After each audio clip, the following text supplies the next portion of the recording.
वन्देऽहं श्रीगुरुः श्रीयुतपदकमलं श्रीगुरुन् वैष्णवांश्च श्रीरूपं साग्रजातं सहगणरघुनाथान्वितं तं सजीवम् साद्वैतं सावधूतं परिजनसहितं श्रीकृष्णचैतन्यदेवं श्रीराधाकृष्णपादं सहगणललिता श्रीविशाखान्वितश्च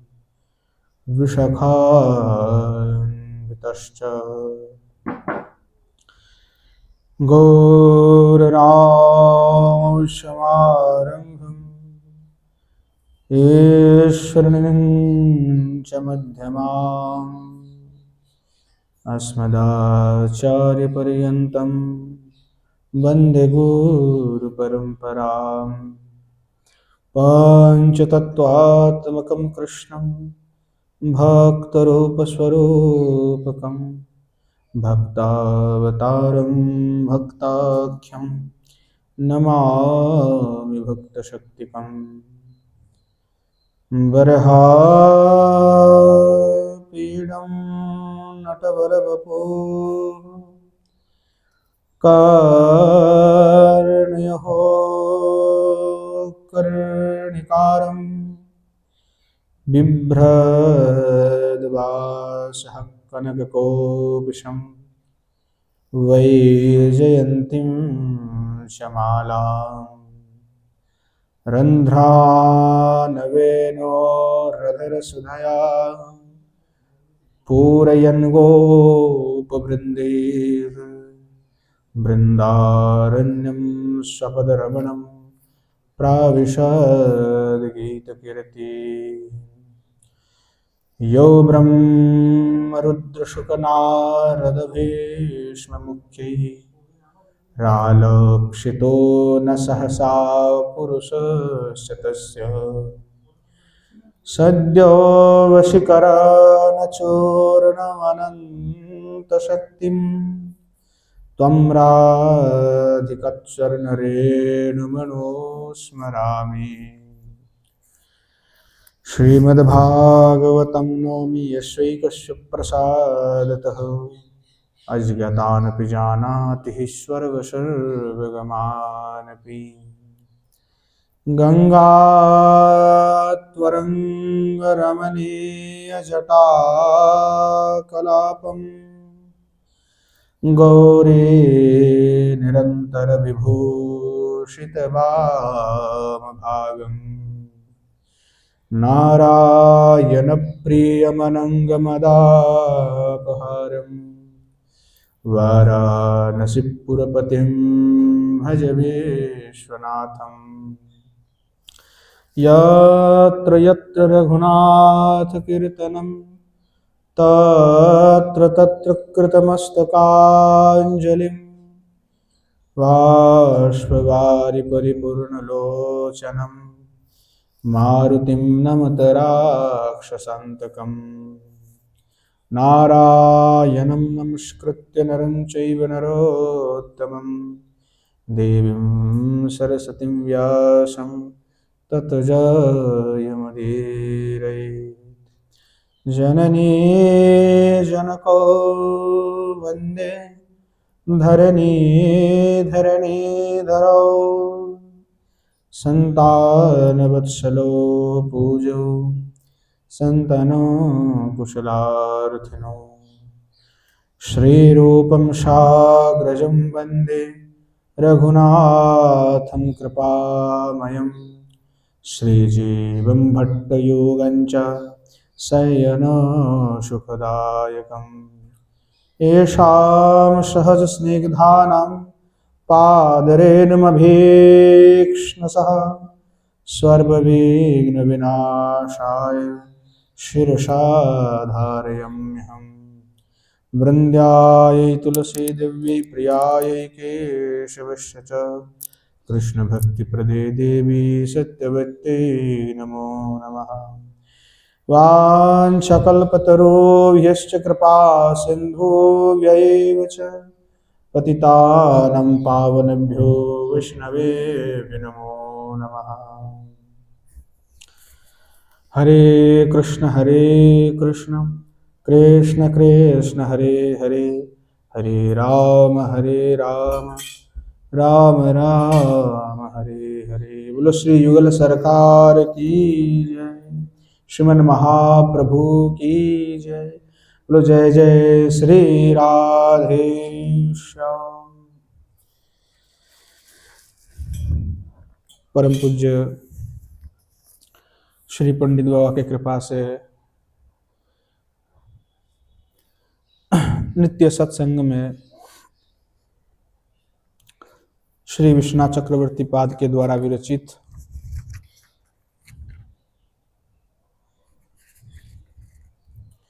श्री भक्ति रसामृत सिंधु बिंदु का हम आस्वादन कर रहे हैं।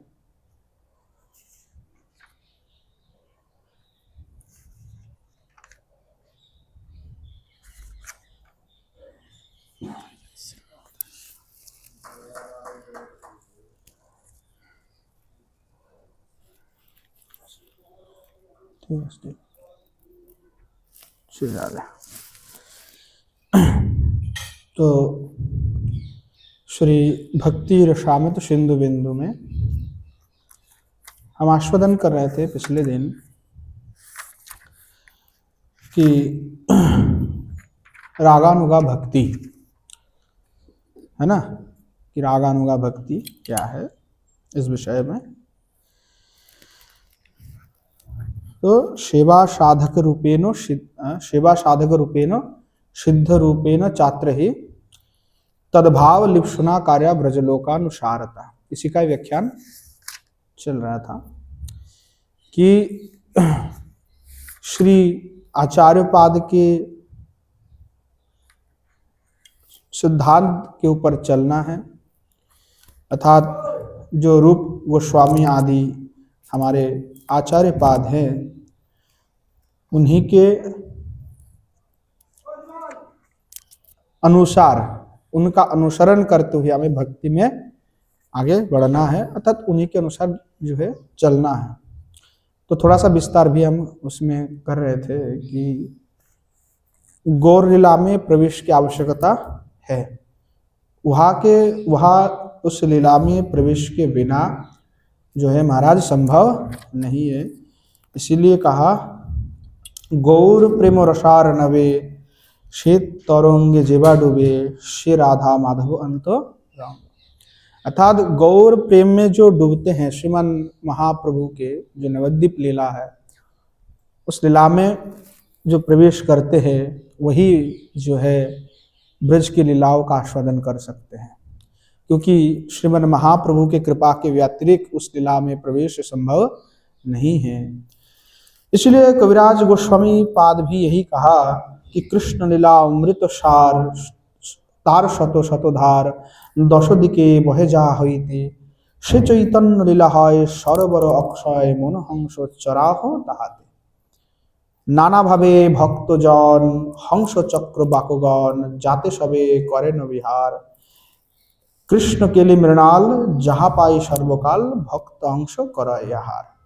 तात्पर्य यही है कि जो कृष्ण लीला है अमृत की सार है। देखिए तात्पर्य है पे अमृत का तात्पर्य ये नहीं कि जो स्वर्ग लोक में जो अमृत मिलता है उस अमृत के साथ सुधा के साथ इसका कोई तुलना नहीं किया जा रहा है।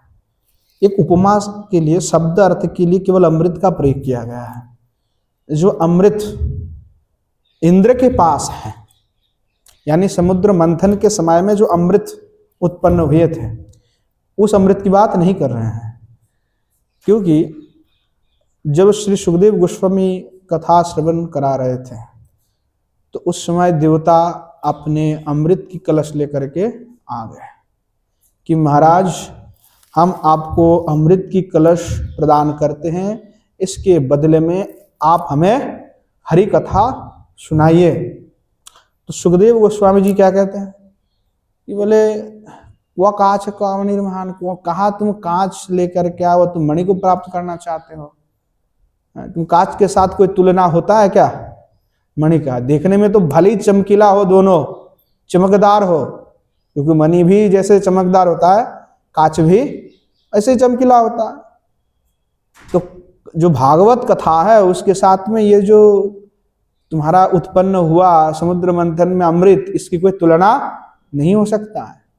तो देवताओं को भी उन्होंने अनधिकारी कह दिया, बोला तुम कथा सुनने का अनधिकारी हो, क्योंकि तुमने इसको जो है भौतिक जो अमृत है उसके साथ तुमने तुलना किया है। तो जो कृष्ण लीला है ये कोई साधारण भौतिक अमृत की बात नहीं कर रहे हैं, ये अपराकृत अमृत है जो प्राकृतिक जगत में लभ्य नहीं है। तो केवल शब्द के द्वारा कहा जा रहा है अमृत सार, यानी सार है, और उसके शत शत धार बह रहे हैं, धारा शतदत बह रहे हैं और 10 दिशाओं में बह रहे हैं। तो जो चैतन्य लीला है वो कैसे, तो बोले सरोवर अक्षय, अक्षय सरोवर है जिसमें कोई क्षय नहीं होता है, और उसी में ही जो है महाराज सब अमृत सार विराजमान है।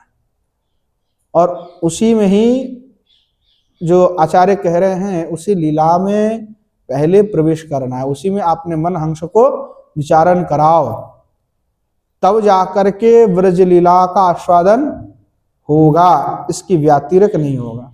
इसीलिए कहा नाना भावे भक्त जन, यानी अनेक प्रकार के भक्त हैं, अनेक भाव हैं, सबकी एक भाव नहीं होता है। किसी के सख्य हैं, किसी के वात्सल्य हैं, किसी के मधुर भी हैं, किसी के शांत हैं, किसी के दास्य भाव है। तो अलग अलग भक्त जन हैं, अलग अलग मनोभाव के। तो हंस है, चक्रवाक है, तो इसी प्रकार अलग अलग उदाहरण दे करके कह रहे हैं।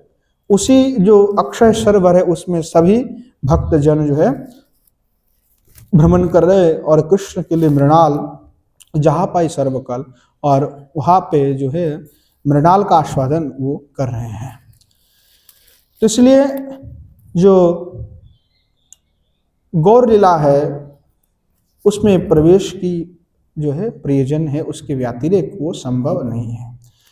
इसीलिए कहा रूप सनातन जो हमारे गोस्वामी हैं उनके अनुसार ही हमें चलना है, उन्हीं के अनुसार जो उन्होंने विधान दिया है वही शास्त्र सिद्धांत को अनुसरण करके हमको चलना है।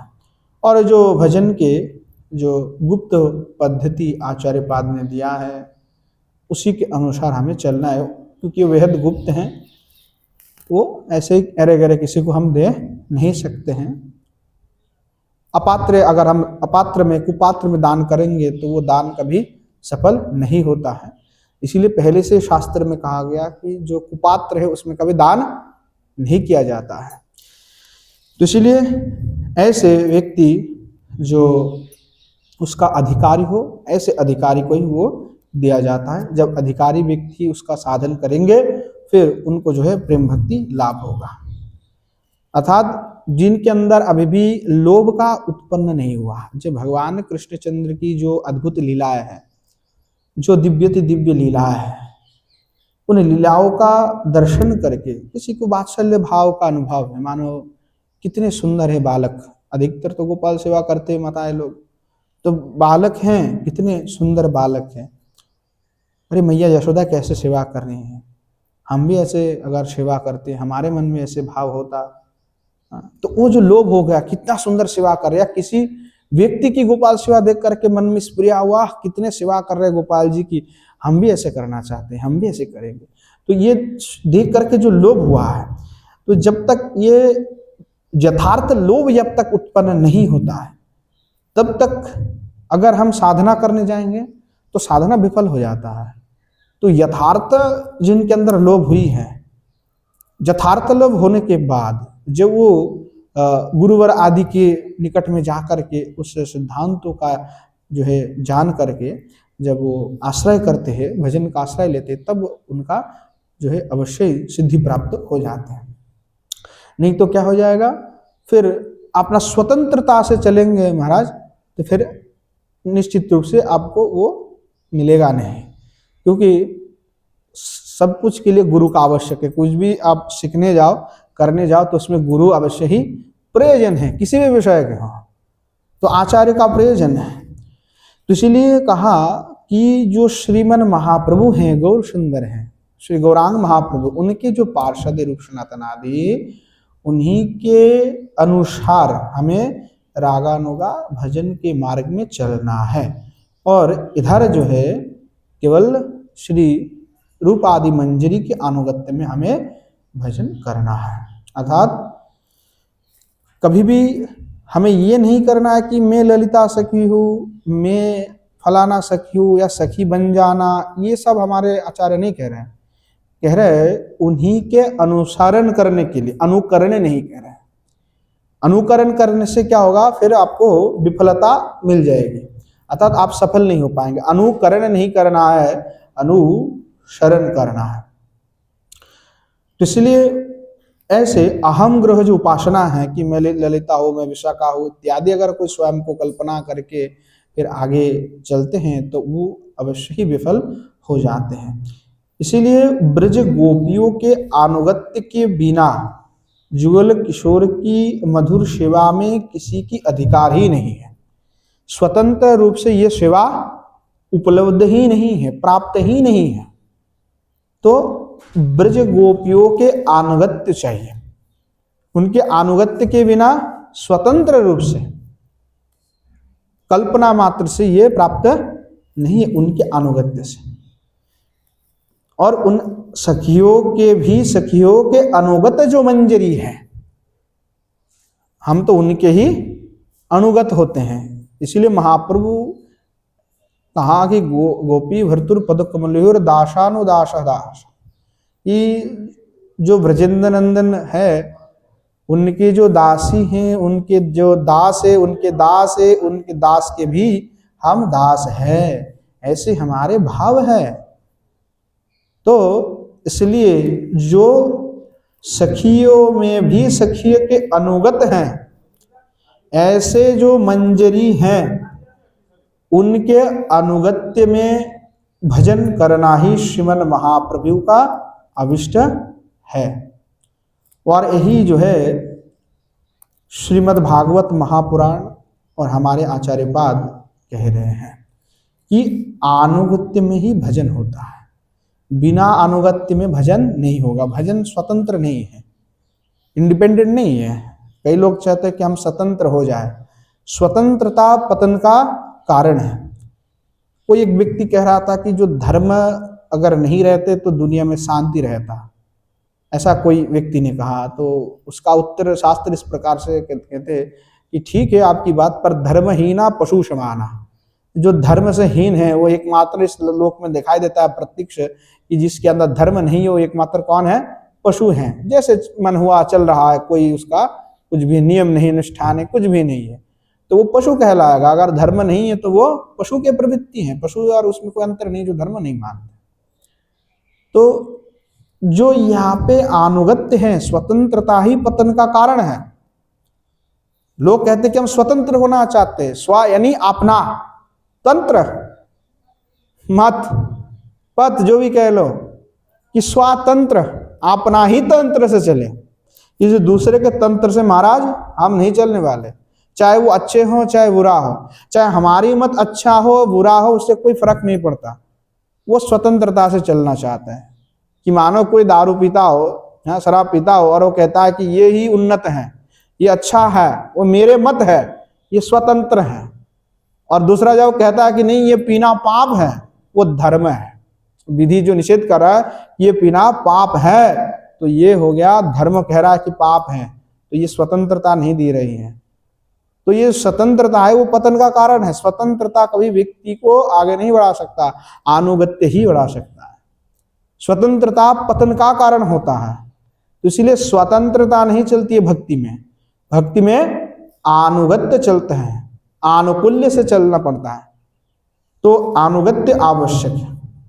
इसीलिए खास करके हमारे आचार्यपाद कहते हैं रूप सनातन के अनुगत्य में ही भजन करना। देखिए दूसरे अनेक महाप्रभु के पार्षद रहे हैं, जो सब नित्य पार्षद है, परंतु केवल और केवल अब देखेंगे कि रूप सनातन के ही अनुगत्य में, अधिक करके रूप गोस्वामी की बात कही गई है, क्योंकि वैराग्य की पराकाष्ठा है, हाँ? भजन में श्रोवणी है, दृष्टांत भी ऐसे दिए हैं, कितने बड़े विदग्ध विद्वान, परंतु कभी अभिमान नहीं। तो ऐसे जो महात्मा है वही आदर्श है, उन्हीं की अनुगत्य स्वीकार करना चाहिए। नरोत्तम दास ठाकुर महाशय इसलिए लिख रहे हैं, श्री रूप मंजरी पद সেই मोर संपद, সেই मोर भजन पूजन, সেই मोर प्राणधन, সেই मोर आभरण, সেই मोर जीवनेर जीवन। कितनी सुंदर बात जो है श्री आचार्यपाद कह रहे हैं कि जो श्री रूप मंजरी है, उनके जो श्री चरण कमल है वही मेरे संपद है, संपत्ति है, विषय है, और मेरा भजन पूजन वही है। कौन है? तो रूप मंजरी के श्री चरण कमल की स्मरण, उनका अभिनंदन वंदन, हाँ, उनका सेवन पूजन, वही हमारे है, सब कुछ है वो हमारे लिए।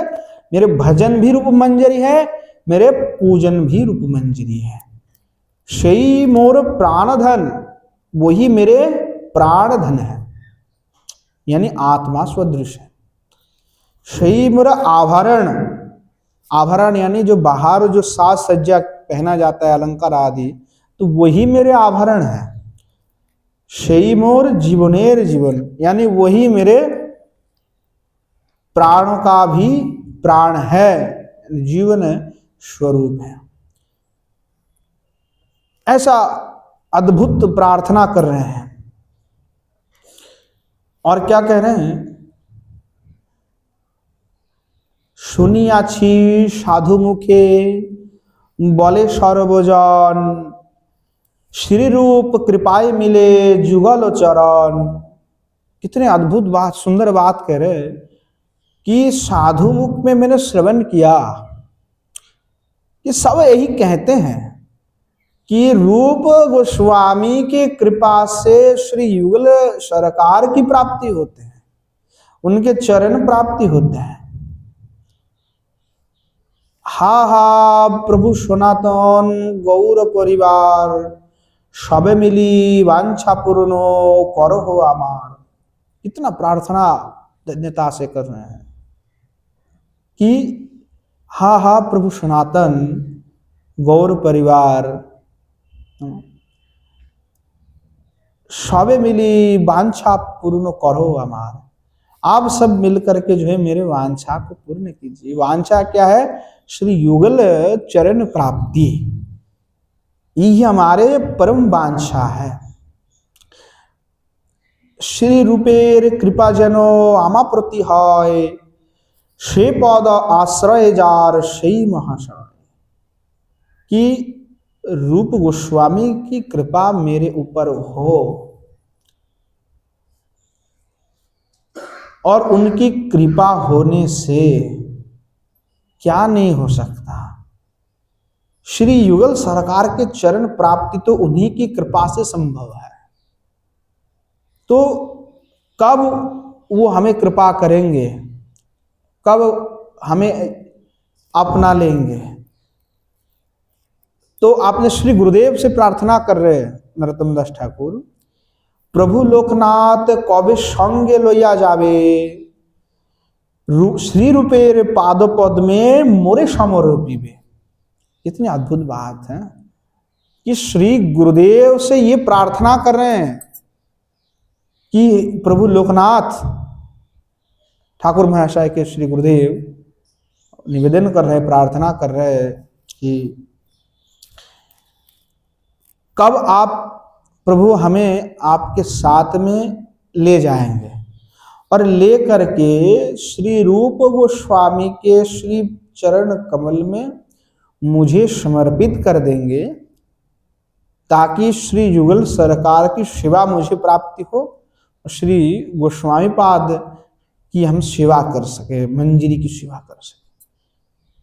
तो हृदय में भाव कितने और प्रार्थना कितनी अद्भुत है।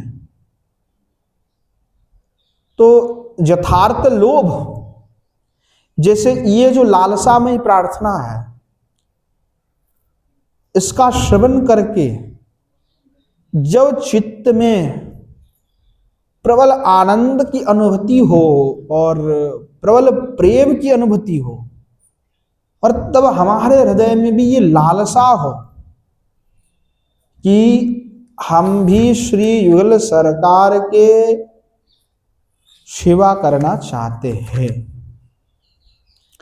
हम भी श्री युगल सरकार के सेवा को प्राप्ति करना चाहते हैं, हमारी भी यही अपेक्षा है। तो जब ये लोभ उत्पन्न हो जाए महाराज, तब जो है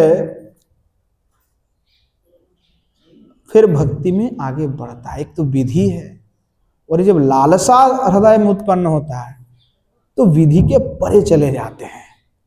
तब उसको हम क्या कहते हैं? राग मार्ग, यानी आसक्ति की मार्ग है।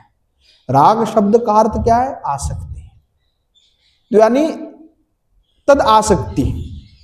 राग इत्युक्ते तद प्रति आसक्ति, भगवान के प्रति आसक्ति, उनके तद सेवायम प्रति आसक्ति, जो उनकी सेवा है उन सेवा के प्रति आसक्ति है, तीव्र आसक्ति। इसीलिए कहा तीव्रेन भक्ति योग ने यजत पुरुषम परम, कि तीव्र भक्ति की योग के साथ भगवान की सेवा करना है, उपासना करना है, भजन करना है। तो जो तीव्र अभिलाषा उत्पन्न हुआ साधक के हृदय में, और वो सेवा प्राप्ति के लिए साधक तड़प रहा है,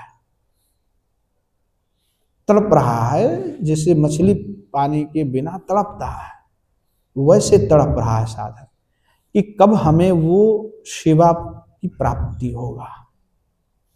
और जब ये हृदय पे जो ये तड़पन होगा तो उतना आसक्ति बढ़ेगा, छटपटाएगा उसके लिए। तो फिर प्रार्थनाएं होंगे, और प्रार्थना यही होगा कि रूप गोस्वामी, सनातन गोस्वामी, उनके निकट में रूप मंजरी, रति मंजरी, उनके निकट में ये तीव्र प्रबल आसक्ति से जब प्रार्थना किया जाएगा, राग के साथ प्रार्थना की जाएगी, तो उनके कृपा से फिर अवश्य ही वो मार्ग खुल जाएंगे। इसलिए अब कह रहे हैं सेवा साधक रूपेण सिद्ध रूपेण चात्रहि तद्भाव लिप्सुनाशुना कार्य ब्रजलोकानुसारतः। इसलिए जो है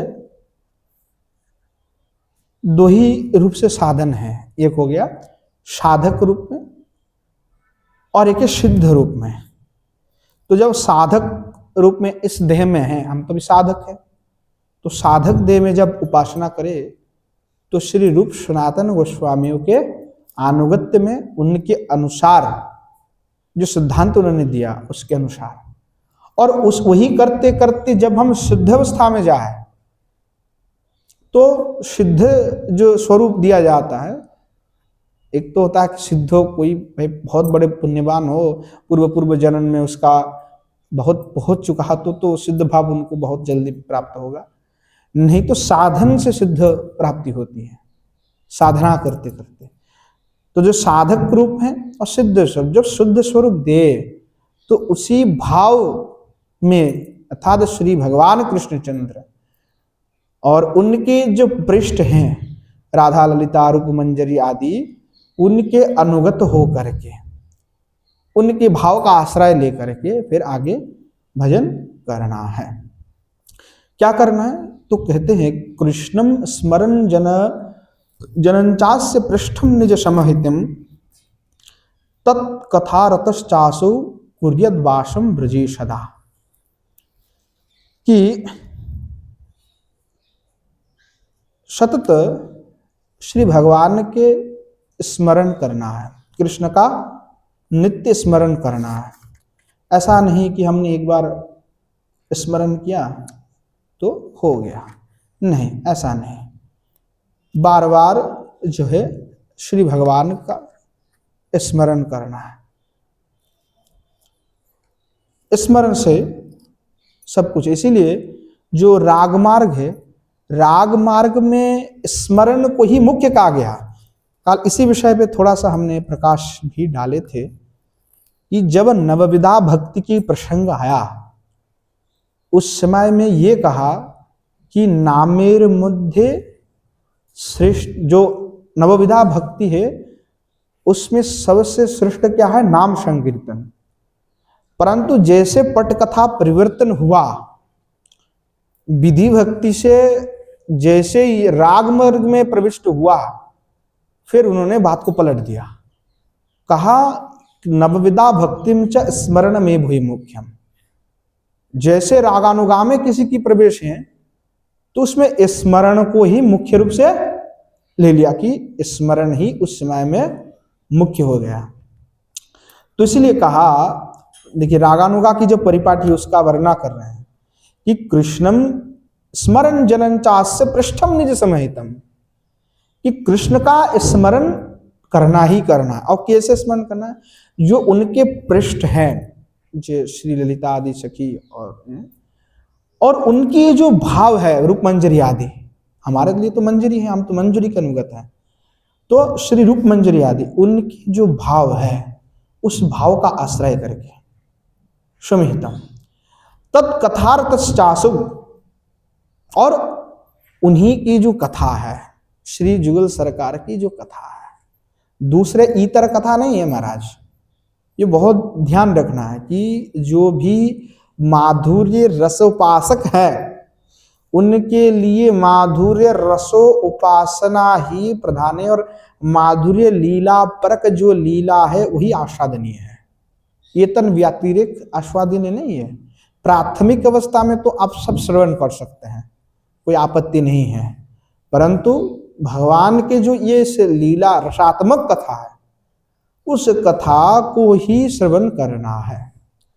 और कुर्याद ब्रजे वासम सदा, और ब्रज में सदा ही वास करना है। अब थोड़ा सा इसको हम आगे कर रहे हैं। तत्र रागानुगायम स्मरणस्य मुख्यत्वम, अर्थात जो रागानुगा मार्ग है उसमें स्मरण ही मुख्य है। और यही बात श्री सनातन गोस्वामी पाद बृहद भागवतामृत में कहा, द्वितीय जो खंड है उसमें, कि नवविधा भक्तिम च स्मरण में वही मुख्यम।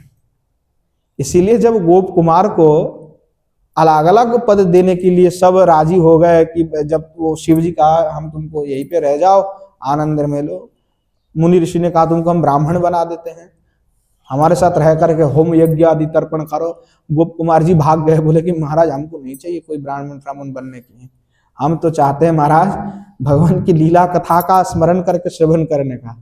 तो अंतिम में फिर वो यही चुने, क्या, इस भौम वृंदावन में वास, और यहाँ पे निवास करते हुए श्री जुगल सरकार की लीला कथा का स्मरण चिंतन यही चाहते हैं, और कुछ नहीं अभिलाषा है। इसीलिए रागानुगा भक्ति में जब हम विधि की बात कर रहे थे तब नाम संकीर्तन परम श्रेष्ठ थे महाराज, परंतु जैसे ही विधि भक्ति से आकर के हम वैधि से रागानुगा में आ गए तो स्मरण को मुख्य कह दिया। कितने, क्योंकि वो मुख्य स्मरण ही है, वहां पे स्मरण होगा, साथ साथ में नाम संकीर्तन आवश्यक है, नाम तो बहुत जरूरी है।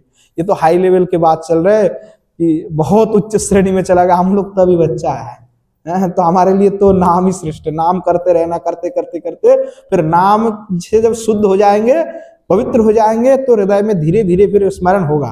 अभी तो हम स्मरण क्या करेंगे, नाम करते करते मन ही नहीं लग रहा है, तो स्मरण तो बहुत दूर की बात है। पर अब जो रागानुगा की परिपाटी है वो कह रहे, परिपाटी यानी परिष्कार रूप से कह रहा है कि रागानुगा क्या है, क्या है रागानुगा। तो इसलिए कहा कि रागानुगा यही है, रागानुगा का भक्ति का परिपाट्य यही है कि साधक आपने जो अभिलाषित, जो लीलाविलासी जो श्री भगवान कृष्ण है, और इसलिए तच्च स्मरणम, तच्च स्मरण, तत्कृष्ण का स्मरण, निज भावोचित लीलावेश स्वभावस्य कृष्णस्य तत्प्रियजनस्य। कि रागानुगा भक्ति में क्या है, अपने जो भाव है, अपने जो भावोचित लीला है, आपको अगर वात्सल्य पसंद है तो उस लीला का आप स्मरण कर सकते हो, वो भी रागानुगा है। तो उसमें निज भावोचित कहा है, ये नहीं कहा कि केवल मधुर भावोचित। अगर केवल मधुर भावोचित का था तो हम मधुर भाव को केवल ग्रहण करते, नहीं, उन्होंने कहा निज भावोचित। तो आपके अंदर जो भी भाव है, वो भाव उचित जो लीला है भगवान की, चाहे वात्सल्य के हो सकते हैं, चाहे सत्य भी हो सकते हैं, और मधुर भी हो सकते हैं। तो भावोचित जो लीला है, जो उसी भगवान का स्वरूप है, वेश है, उनका जो स्वभाव है, और कृष्ण से अर्थात कृष्ण का, और तत्प्रियजनस्य च, और भगवान के जो प्रियजन उनके, अर्थात उसी भावोचित जो लीला है, वेश है, स्वभाव है, वो कृष्ण की, और उनके जो सेवा कर रहे अथवा उनके साथ उस लीला में जुड़ा हुआ जो प्रियजन है, उनके भाव के अनुसार और उनका अनुगत्य में स्मरण करना है। तो यहाँ पे हमारे लिए व्याख्यान है कि हम सब मधुर रस के उपासक हैं। हम तो इतर उपासक नहीं, सख्य भी नहीं है और वात्सल्य भी नहीं है, हमारे लिए तो मधुर रस है। तो मधुर रस के उपासक हैं, तो इसीलिए यहाँ पे क्या ग्रहण करेंगे कि निज भावोचित लीला। अब हमारे भाव तो हमारे श्री गुरुदेव ने पहले से ही तय कर दिया है। हम जितने हैं गौड़ीय संप्रदाय के साधक, हमारे भाव तो पहले से क्या है, मंजरी भाव है ना। गुरुदेव ने तो पहले से कह दिया कि महाराज यही परम प्राप्ति, इसी में चलना है, तो मंजरी भाव दे दिया। तो ये तो अपने निज भाव उचित है। तो आपने वो जो उचित भाव हुआ, तो ऐसे जो भाव और लीला, तो भगवान ने मधुर कौन से लीला किया है, और मधुर लीला में ऐसा कौन सा वेश भगवान ने धारण किया, द्विभुज मुरलीधर नव घनश्याम, ऐसे। तो जो श्री भगवान द्विभुज मुरलीधर है, स्वभाव, और वहां पे क्या क्या स्वभाव, इसीलिए कल हम बता रहे थे स्वभाव की विषय में, कि जो मंजरी की भी स्वभाव दी जाती है कि बामा मृद्धि प्रखरा, लघु प्रखरा, ये सब क्या है। गुरुदेव तो श्री गुरुदेव लिख दिए हैं पेपर में, सिद्ध स्वरूप प्रणाली में, उसको जानना पड़ेगा कि क्या स्वभाव क्या है। जो गुरु वर्ग के हैं, गुरु वर्ग के अलग अलग जो स्वरूप हैं सबके, और स्वरूप में देखिएगा उसमें स्वभाव लिखा हुआ है। तो स्वभाव सबके अलग ही होते हैं, कुछ एक भी हो सकते हैं, कई का अलग भी हैं।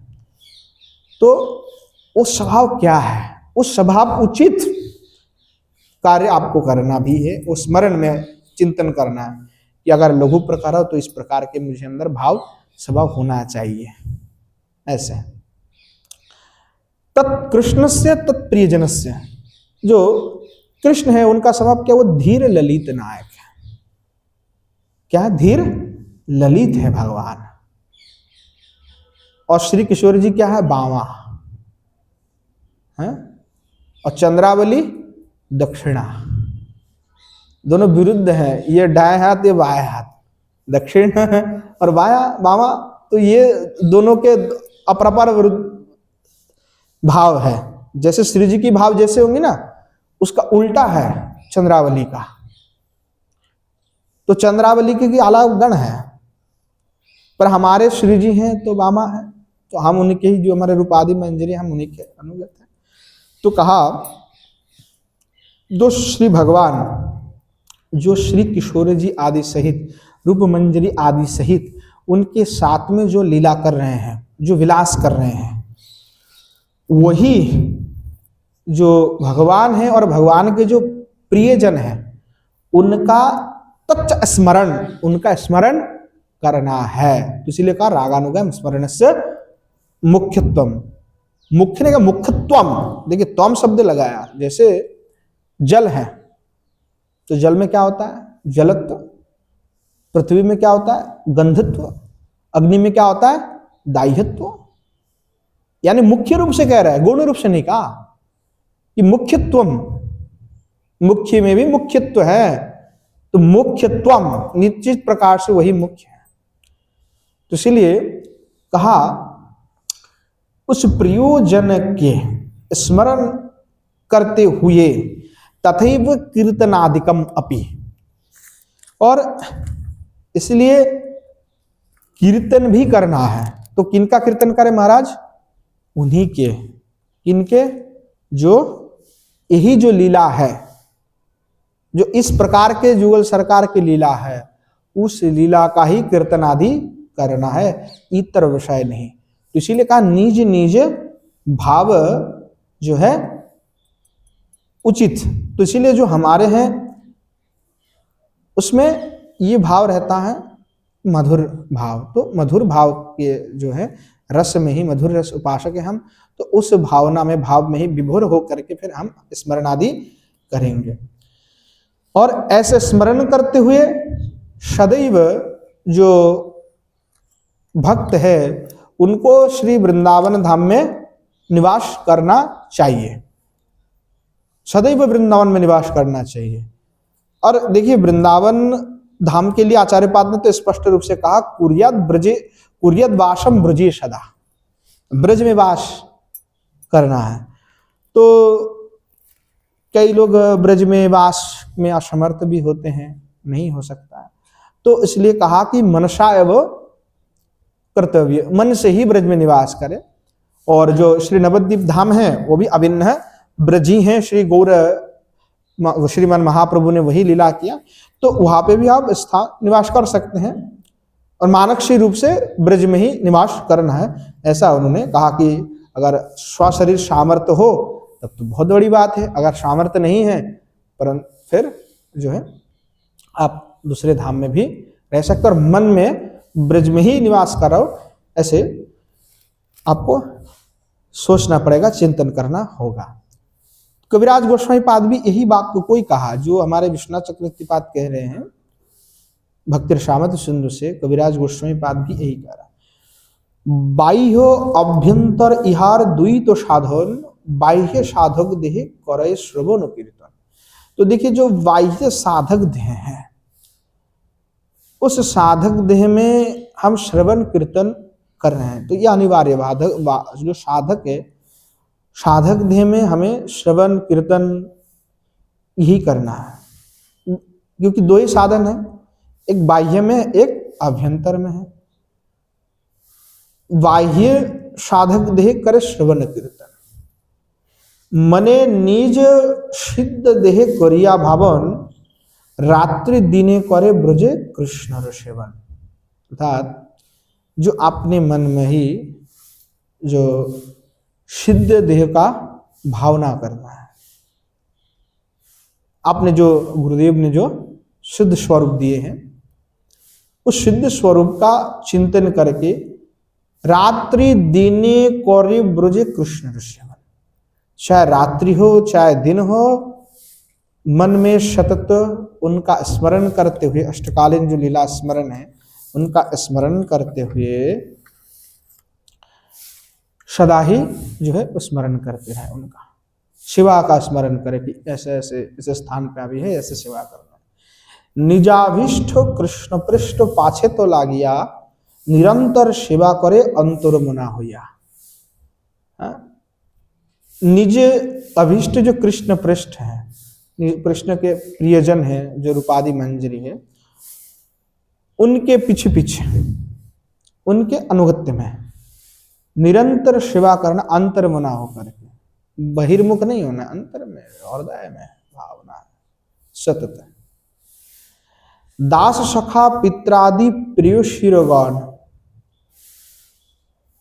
राग मार्गे निजो निजो भावेर गणान। देखिए वही दास्य सख्य इत्यादि जो भाव कहा, तो उसमें अपने अपने भाव के अनुसार आप महाराज जी भावना कर सकते, इसमें कोई निषिद्धता नहीं है। तो जिसका जो भाव है, पर हमारे जो गौड़े संप्रदाय है और हमारे जो आचार्य पाद है वो मधुर रस के ही उपासक है, इसीलिए वही हमें प्रदान किए हैं, तो उसी के अनुसार जो महाराज हमें करना है। यही मतो करे जेबा रागानुगा भक्ति, कृष्णेर चरणेतार उपजवाय भक्ति। ऐसे ही जो रागानुगा भक्ति करते हैं कृष्ण की चरण में, उनका प्रीति उत्पन्न हो जाता है। इसके व्यतिरिक्त उत्पन्न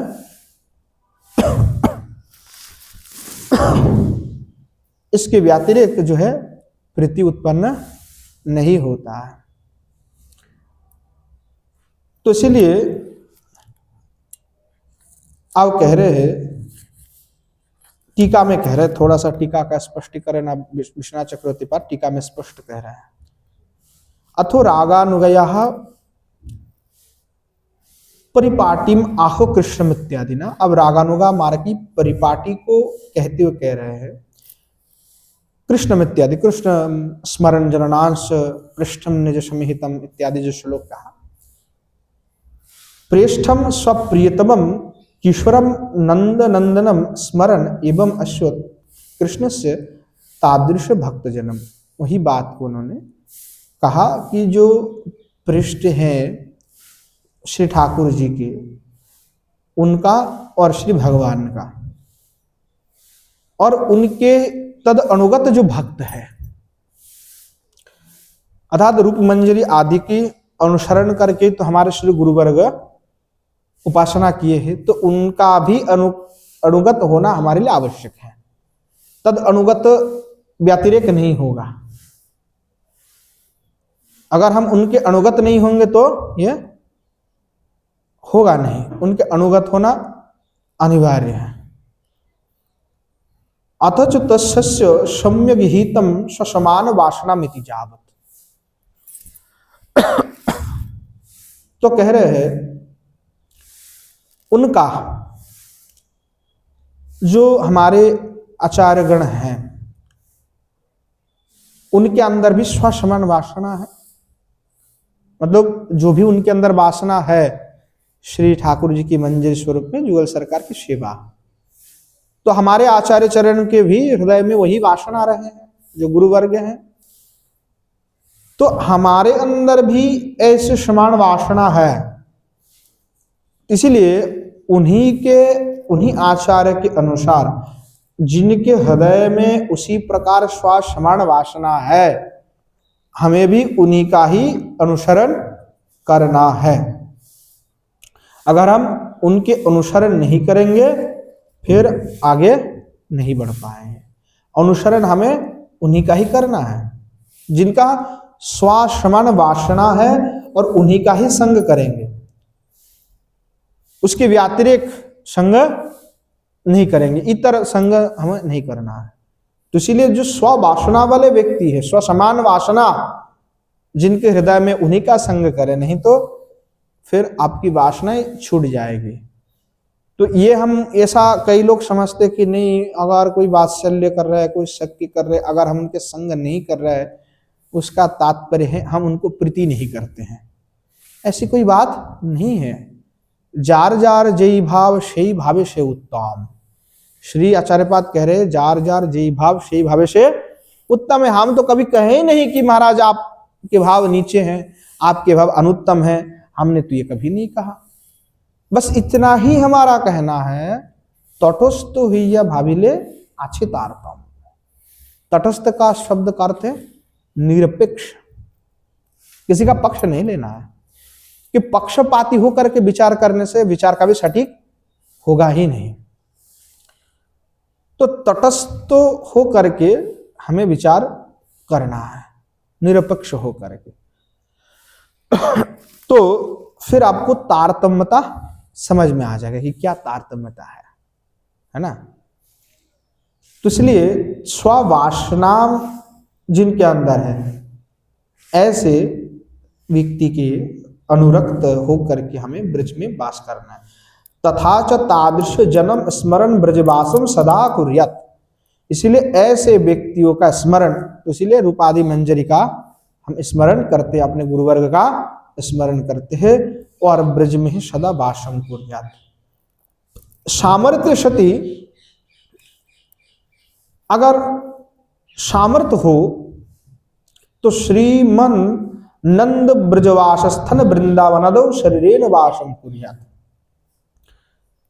अगर शरीर से असमर्थ हैं तो वृंदावन आदो का अर्थ हुआ कि जो वृंदावन आदि जो नंदगांव वर्षणा आदि जो भी और भी ब्रज क्षेत्र हैं, उनमें शरीरेन वासम कुर्या, स्वशरीर वहां पे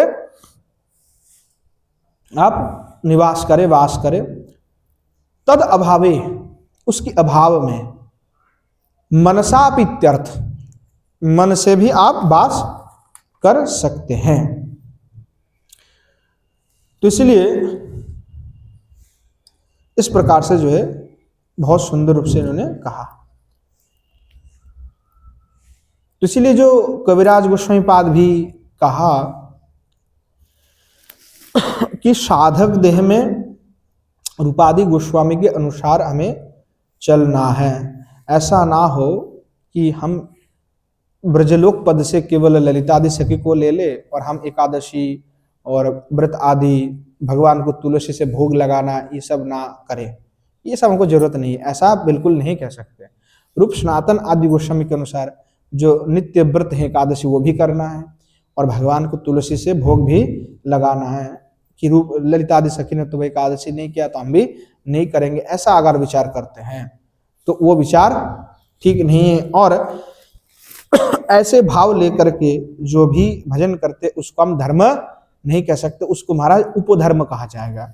और ऐसे उपधर्म से और कोई चलता है तो उनकी भजन कभी सिद्ध नहीं होगा, ऐसा जो है आचार्य पाद ने कहा। इसलिए ब्रजवासी गणों का अनुगत्य अवश्य ही प्रयोजन है।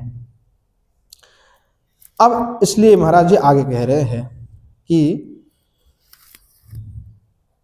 रागानुगा में स्मरण का मुख्य अपने बता दिया कि रागानुगायाम स्मरण से मुख्यतम, रागानुगा में स्मरण मुख्य है।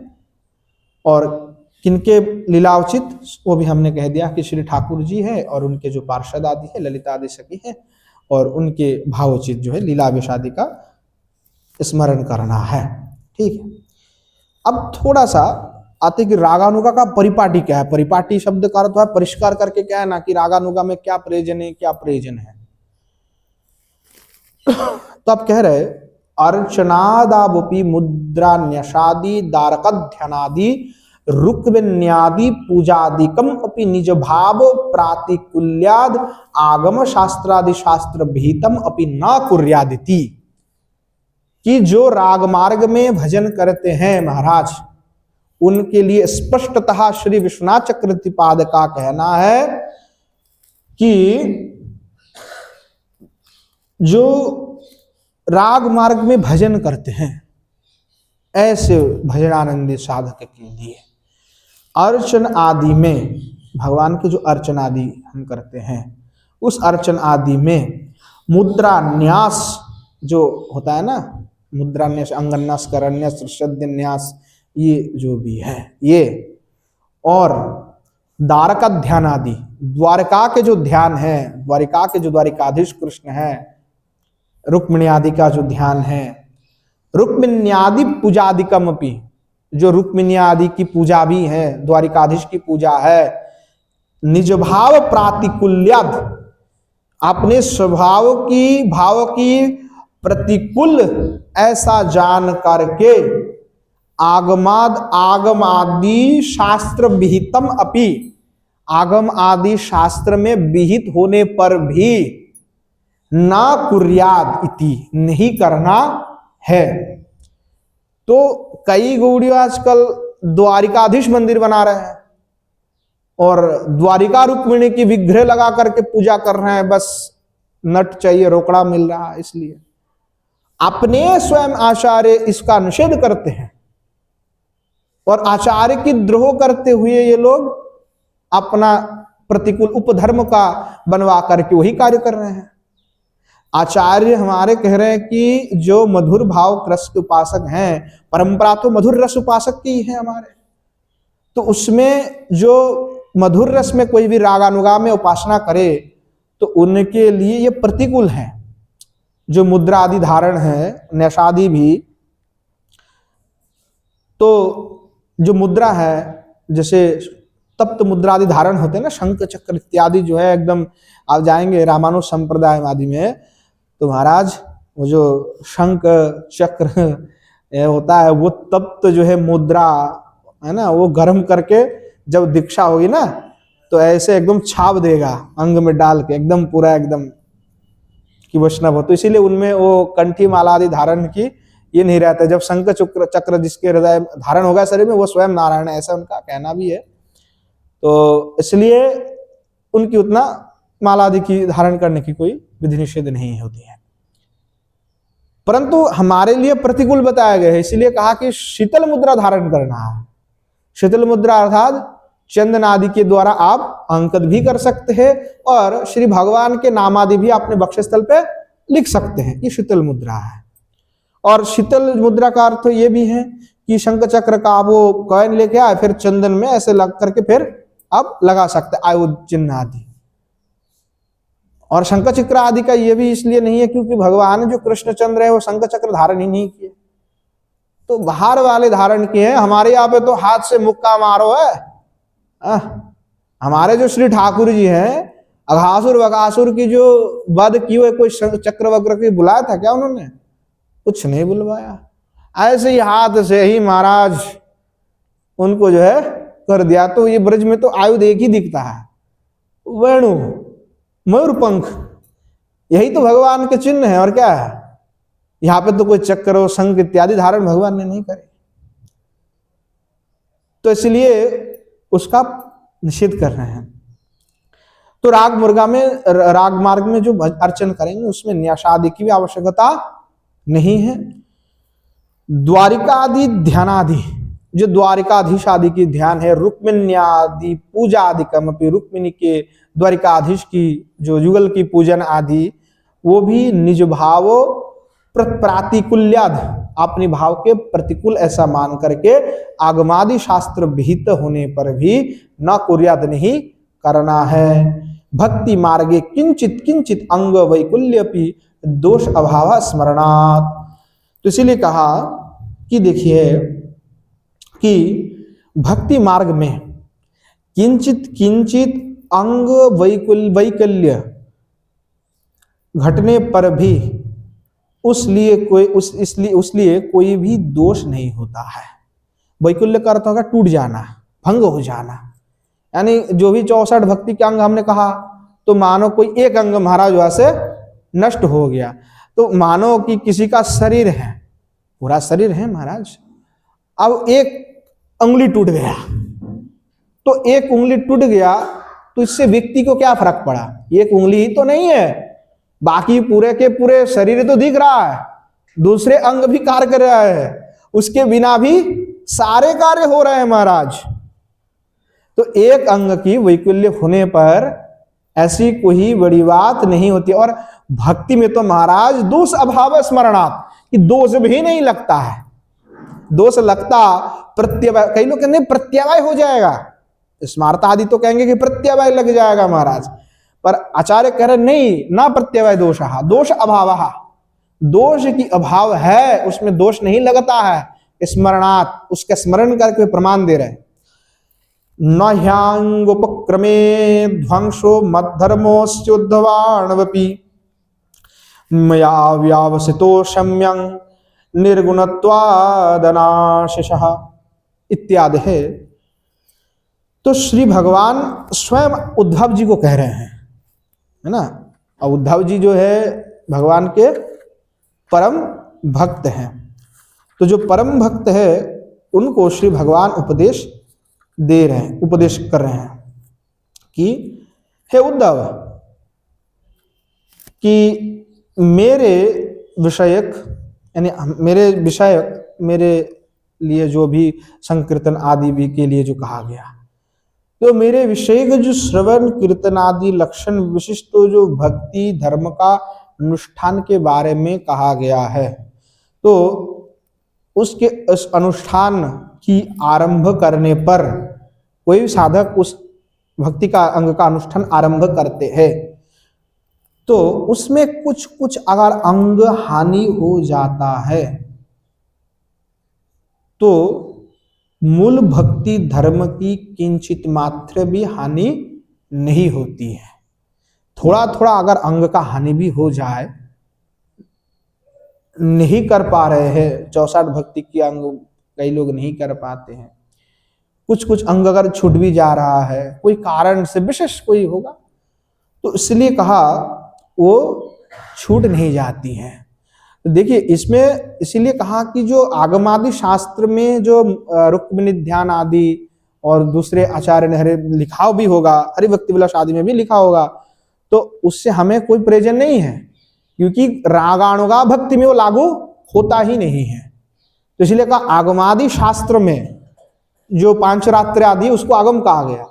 तो पांचरात्र आदि जो शास्त्र है उसमें अगर उपलब्ध भी है, फिर भी अगर हम नहीं मानते, नहीं करते, तो उसमें दोष नहीं लगेगा और करना भी नहीं है। इसीलिए कहा प्रातिकूल्य, वो भक्ति के प्रातिकूल हैं। कौन से भक्ति के? रागानुगा भक्ति के, विधि भक्ति के नहीं है।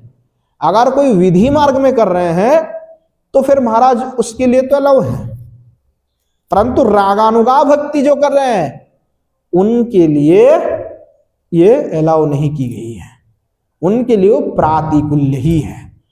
तो इसलिए वो प्रातिकूल, अनुकूल्यस्य ग्रहणम प्रातिकूल्यस्य तु वर्जनम, अनुकूल का ग्रहण करना है और प्रतिकूल का परित्याग करना है।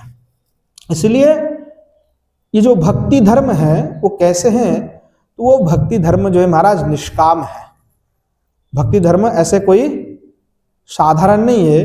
अंग वैकल्य तु अस्तिव दोषा यदुक्तम।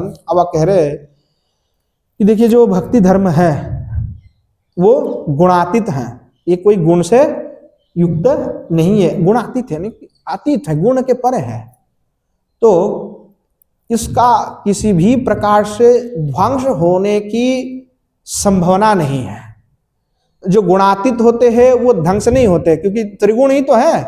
सत्व रजतम आदि जो कहा है, सत्तर गुण, तमगुण और रजगुण, तीन है, तो त्रिगुणातीत है। और भी अगर कोई गुण होगा तो उससे भी परे है महाराज। तो जो तीन गुण है तो ये भक्ति इसमें नहीं आता है, वो उसके परे है। तो जो पृथ्वी नाश होगा, जिसका ध्वंस होगा, पाप पुण्य ये सब लय प्राप्त होता है, क्षय प्राप्त होता है, तो ये भक्ति जो है वो कभी क्षय प्राप्त नहीं होगा, वो गुणातीत है, उसका नाश की संभावना नहीं है। और भगवान स्वयं इसलिए कहा कि मया व्यावसतो सम्यक निर्गुणत्वाद अनाशीष, क्योंकि निष्काम भक्त के संबंध में यह धर्म मेरे द्वारा इसी प्रकार ही निश्चित किया गया। भगवान स्वयं कह रहे हैं कि मैंने ही खुद ऐसा ही इस धर्म को ऐसा बनवाया कि मेरे भी जो भक्ति करने वाले लोग हैं, अगर उसमें थोड़ा बहुत अगर अंग की हानि भी हो जाए तो उससे कोई दोष नहीं लगेगा, कोई अपराध नहीं होगा, प्रत्यव्यय दोष नहीं है। ये मेरे द्वारा ही ये बनाई गई है, ऐसा ही ये धर्म है भक्ति धर्म। तो कई लोग आप कह सकते हैं कि अंग वैकल्य तो अस्तिव दोषा, कि अंग की वैकल्य, अंग टूटने पर शास्त्र में तो दोष के बारे में बताया गया है। बोले कहाँ बताया गया है? बोले यदुक्तम श्रुति स्मृति पुराणादि पांचरात्र विधिम बिना एकांत की हरिर भक्ति उत्पातैव कल्पते। इस श्रुति स्मृति पांचरात्र विधि के अनुसार एकांत की हरि भक्ति करने पर भी उसको हम भक्त नहीं कहेंगे, उसको उत्पात कहेंगे। तो महाराज आपने तो अभी भी कह दिया कि उसके दोष ही नहीं लगते हैं, परंतु शास्त्र में तो ये बात प्राप्त है, तो इसका क्या करेंगे? तो अब उसका कर रहे हैं कि एकांत भक्त क्या है। तो विधि मार्ग में अगर कोई रहते हैं और श्रुति स्मृति पुराण आदि का उल्लंघन करके स्वतंत्र मत को लेकर के चलते हैं, फिर उसको हम एकांत भक्त नहीं कहेंगे।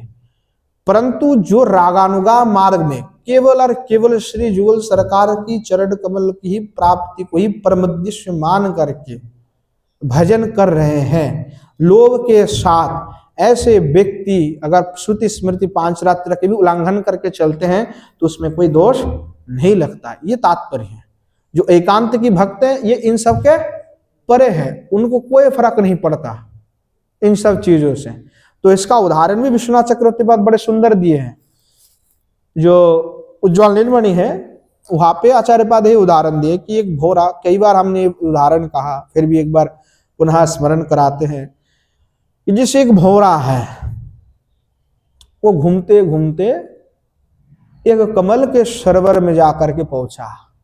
कमल है, कमल के सरोवर कमल सरोवर है, उसमें कमल खिला हुआ है और कमल के सुगंध से महाराज वो भरा हुआ है। भौरा दुनिया भर घूमते घूमते, शहद का अन्वेषण करते, मधु का अन्वेषण करते करते जाकर के एक सरोवर में जाकर के पहुंचा और वह अनेक कमल खिला हुआ था, सुगंध से भरा हुआ।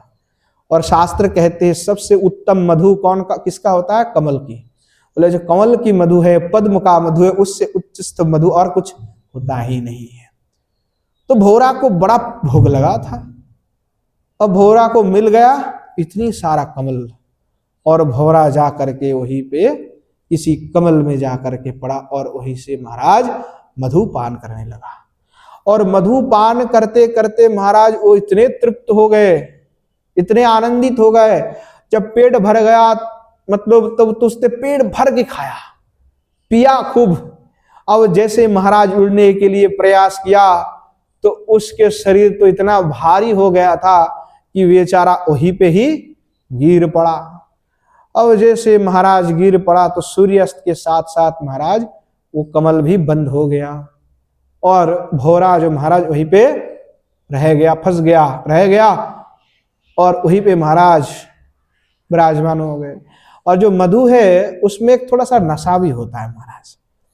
तो जो नशा है, एक तो पान की भी, जो पान किया था उसका भी भार था और जो थोड़ा सा नशा भी हुआ था उससे थोड़ा सा लड़खड़ाया भी था। और नशा जो हो गया उससे जो लड़खड़ाया और भार भी हो गया था उससे गिर पड़ा था और महाराज वो वही कमल में ही रह गया। जब दूसरे दिवस में सूर्य का पुनः उदय हुआ, उसके सूर्य के पहले किरण के साथ साथ जो कमल खिला तो फिर उसको भूख भी लगा।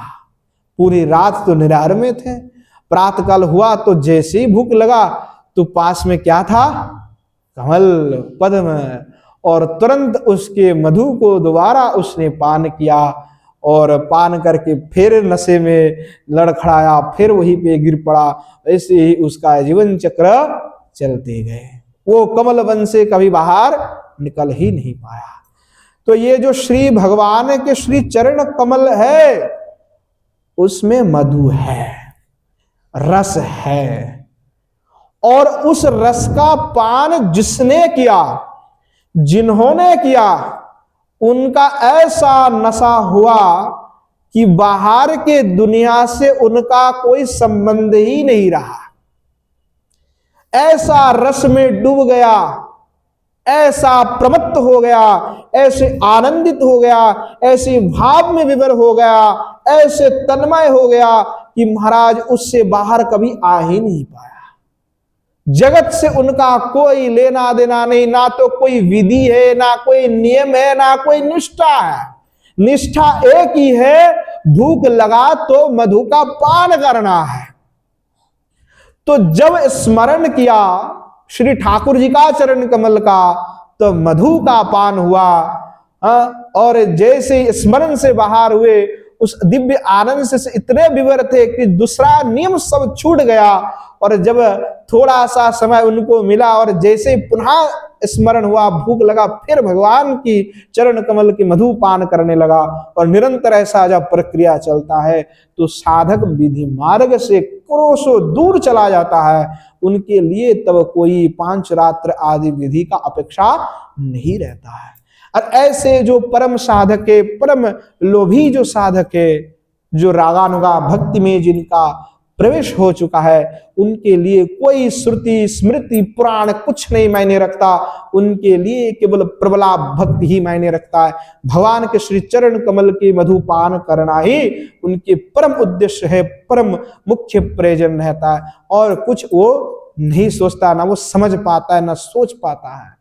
तो इसीलिए आचार्य पाद कह रहे हैं कि जब कोई राग मार्ग में प्रविष्ट हो जाए तो उनके लिए सारे विधि नियम सब कुछ जो है महाराज एकदम नष्ट हो जाता है। यदि चांतरे राग वर्तते, अगर राग मार्ग में राग किसी के हृदय में हो महाराज तो फिर तो सब कुछ वो भूल जाते हैं जब वो प्रविष्ट हो जाता है। तो ये स्थिति होती है राग मार्ग की। तो भक्ति में जो भक्ति मार्ग में इसमें वर्ण आश्रमोचित क्रियाकलाप के ना करने से अथवा कुछ कुछ अंग हानि होने से दोष नहीं लगता, ये एकदम स्पष्ट क्लियर है, स्पष्ट बात है। परंतु कई लोग इसी को उदाहरण लेकर के कहते हैं कि गुरु नहीं करना है, श्रवण कीर्तन भक्ति के जो मूल अंग है ये भी तो फिर नहीं करना है, तो ये बात गलत हो जाएगा।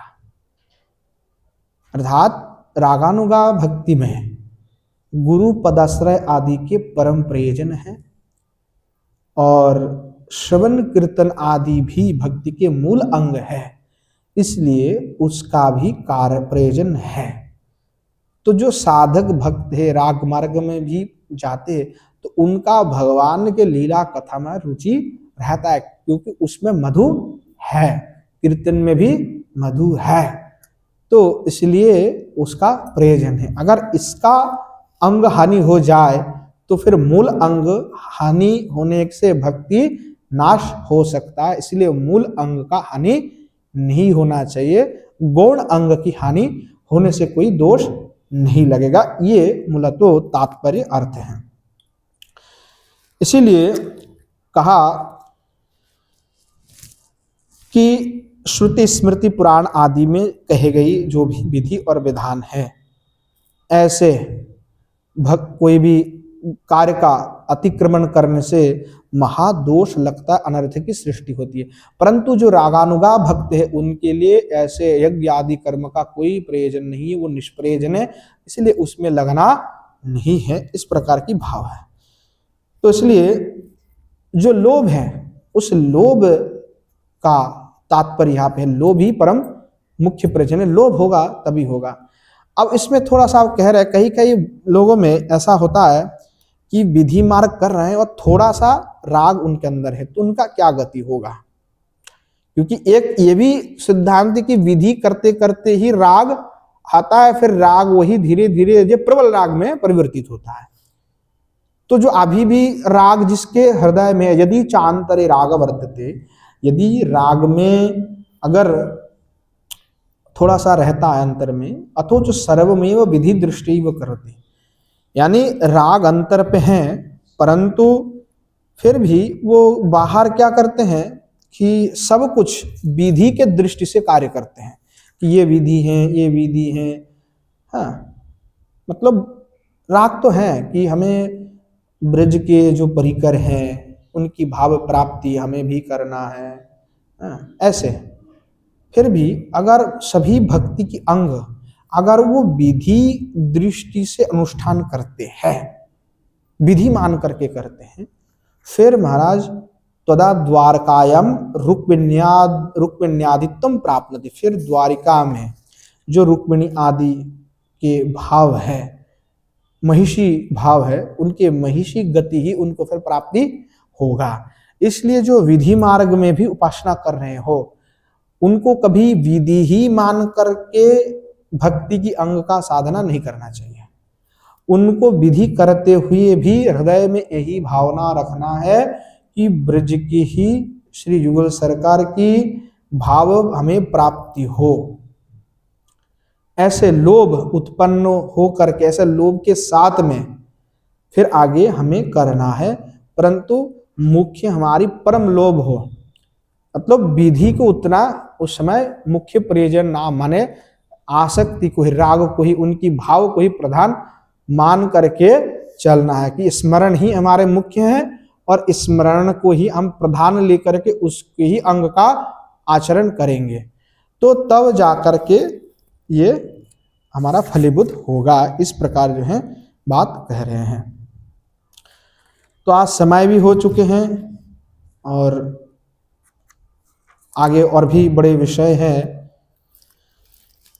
तो इसलिए आज यहीं पे विश्राम देते हैं कि आगे फिर पुनः जो भी हमारे चक्रवर्ती पाद कह रहे हैं, क्योंकि राग मार्ग के विषय में बहुत ही स्पष्टता से यहाँ पे विचार किया गया है कि जो साधक के लिए परम उपयोगी है, क्योंकि इसके ये जो व्यातिरेक ज्ञान है, इसके व्यातिरेक फिर हमारा कार्य नहीं चलेगा। क्योंकि कितने स्पष्टता से ये बात को उन्होंने कहा कि फिर भी किसी के अंदर ब्रजवासी की भाव प्राप्ति करने का अभिलाषा भी है, लोभ भी है, फिर भी अगर भक्ति की संपूर्ण अंग का अनुष्ठान वो केवल विधि मार्ग से करता है तो फिर महाराज उसका गति महिषी गति प्राप्त हो जाएगा। इसीलिए भक्ति की अंग की जो साधना है, अनुष्ठान है, वो पूर्ण रूप से विधि मार्ग के अनुसार होना ही नहीं है।